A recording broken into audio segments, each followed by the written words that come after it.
Held a briefing this morning to address several foreign policy issues. He expressed condolences to New Zealand after the recent shootings at two mosques in Christchurch. Other topics include the Senate vote to end U.S. support for the conflict in Yemen, U.S. North Korea nuclear negotiations, and an international criminal court investigation into U.S. actions in Afghanistan.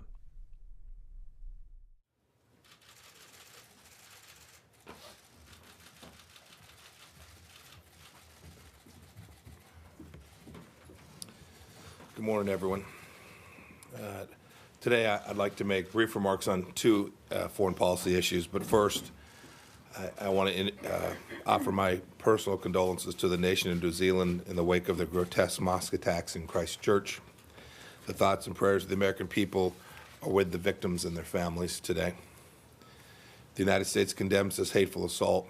We pledge our unwavering solidarity with the government and people of New Zealand in this hour of darkness, and we stand ready to offer any and all assistance. Now, I'd like to comment on the Senate vote this week to end support for the Saudi-led coalition fighting in Yemen. We all want this conflict to end. We all want to improve the dire humanitarian situation. But the Trump administration fundamentally disagrees that curbing our assistance to the Saudi-led coalition is the way to achieve these goals.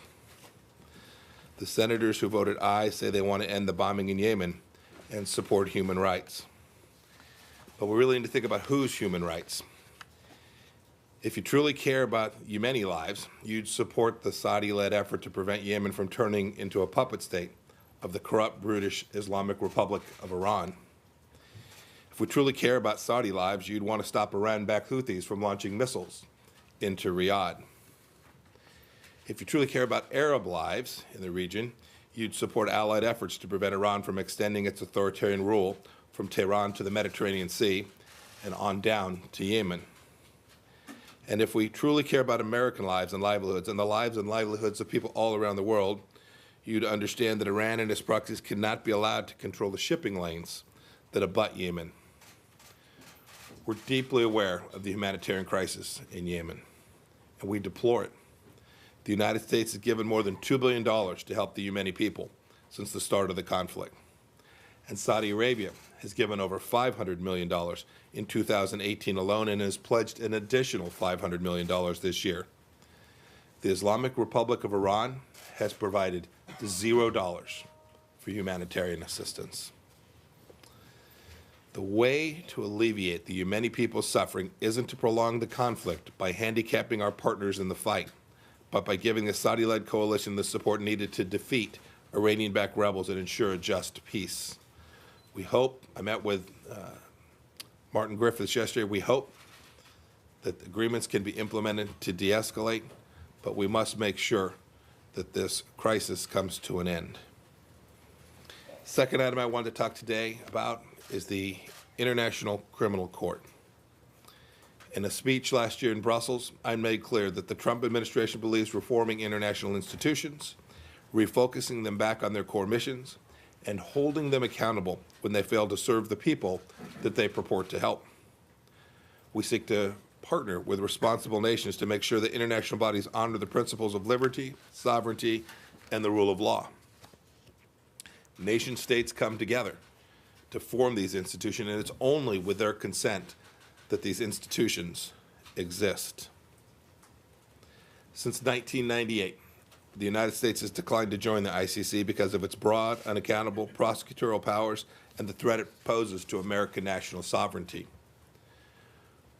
We are determined to protect the American and allied military and civilian personnel from living in fear of unjust prosecution for actions taken to defend our great nation.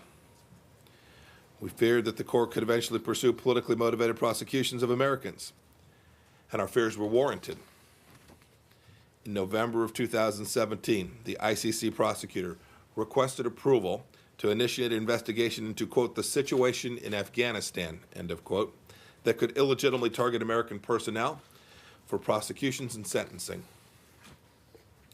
In September of 2018, the Trump administration warned the ICC that if it tried to pursue an investigation of Americans, there would be consequences. I understand that the prosecutor's request for an investigation remains pending.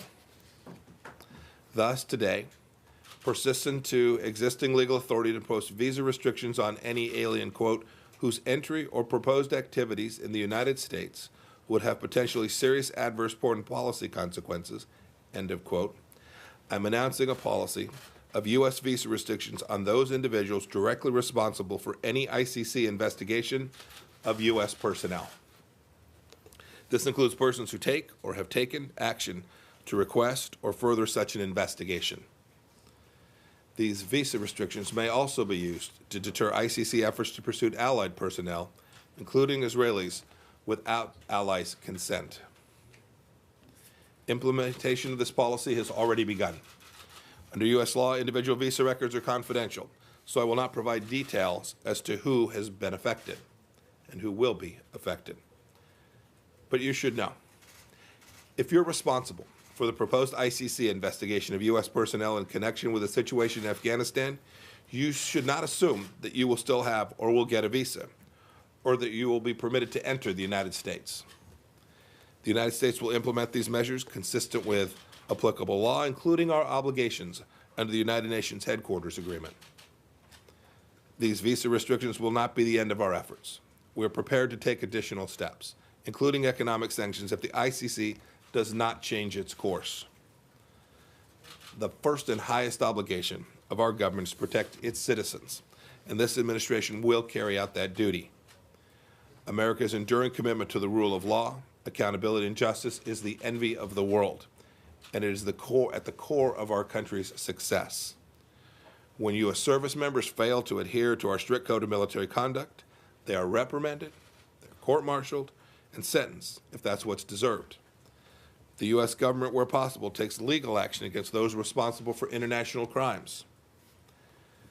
The United States directs foreign aid to strengthen foreign nations' domestic justice systems, the first and best line of defense against impunity.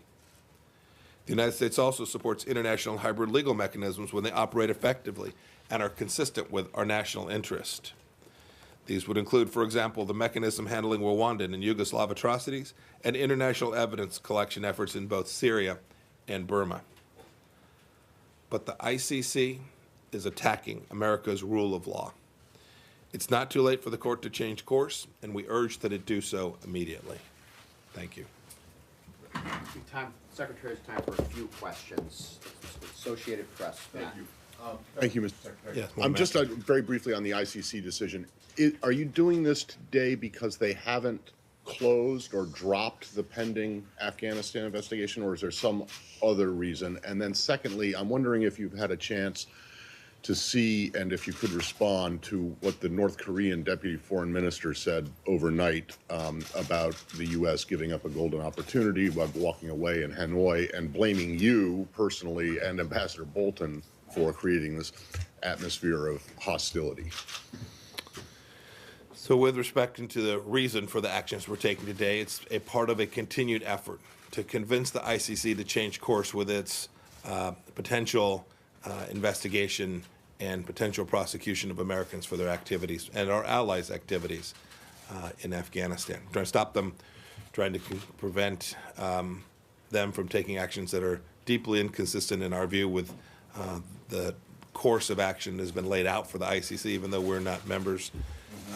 That's a model that we've talked about before, and we are now implementing what we had already said that we would do. I did have a chance to see the remarks overnight from Choi Sun-hui. In Singapore, after a great deal of work, the two leaders came together and began a course of action which has led to the toughest sanctions that have existed against North Korea, global sanctions, UN Security Council resolution sanctions that remain in effect. The demands of those sanctions are the complete denuclearization of North Korea, the missiles, the weapon systems, the entire WMD program. That's the requirement laid out by the United Nations Security Council. The two leaders met. Chairman Kim made a commitment to denuclearize. We continued to work between Singapore and Hanoi to deliver on that. We've had hostages returned. We have them having stopped missile testing and nuclear testing. We are hopeful that we can continue to have conversation, negotiations. I saw the remark that she made. She left open the possibility that negotiations would continue for sure. It's the administration's desire that we continue to have conversations around this. As the president said when he was in Hanoi, the offer that they made simply didn't rise to the level that was acceptable given what they were asking for in exchange for that. For BBC, Barbara? Just a quick follow-up on North Korea. What's the next step then? Because she also hinted that Kim Jong-un would make a statement possibly lifting the moratorium on tests. And then secondly, if I could, on Golan, the human rights ambassador said on Wednesday that removing the word occupation or occupied from the Golan and the West Bank was not a policy change. But we know that Israel is afraid of Iran and Hezbollah threatening Israel from the Syrian side of the Golan. So in your view, does that strengthen the Israeli case for annexing the occupied bit? So I don't have anything to add about the change in language that we used. It was characterized properly. There is a real risk of the proxies that are in the region, in southern Syria and in the vicinity of the Golan Heights, are presenting risk to the Israelis, and we've made clear the Israelis have a right to defend themselves. With respect to what was said last night about Chairman Kim potentially considering ending the moratorium, I can say only this. In Hanoi, on multiple occasions, he spoke directly to the president and made a commitment that he would not resume nuclear testing, nor would he resume missile testing. So that's Chairman Kim's word. We have every expectation that he will live up to that commitment. CNN, Michelle? Thanks. This week on North Korea again, the State Department has said that talks have continued with North Korea. On what level have they continued? Yeah, I'm not going to talk about the negotiations that are ongoing. I've been very consistent about that. I intend to be. Well, I mean, saying what level they continued on doesn't necessarily give anything away. Yeah, I understand. But this announcement then, did this come out of left field from your point of view? And if I could, on the ICC, you mentioned that this is already being implemented. Could you give us a number or an assessment of how many people will immediately be affected by sanctions? No. Last question, Washington Post, Carol Morello. Sir, do you think the attacks on you personally made by the North Koreans will hamper your ability to continue negotiations, or do you think you're going to have to pull back in some way because they clearly are accusing, not clearly, they flatly accused you of creating an atmosphere of mistrust and hostility? Yeah, well, first, they're wrong about that. And I was there. I have my relationship with Kim Young-chol is professional. We have detailed conversations. I expect that we will continue to do that. He's the counterpart that the North Koreans have put forward for me. It's not the first time. I have a vague recollection of being called gangster-like from a visit that I took one time previously. And following that, we continued to have very professional conversations where we tried our best to work together and represent our respective sides. I have every expectation that we'll be able to continue to do that. Thank you all. Thank you Great. all Thank you much. all. Have a good day. All right, thank you.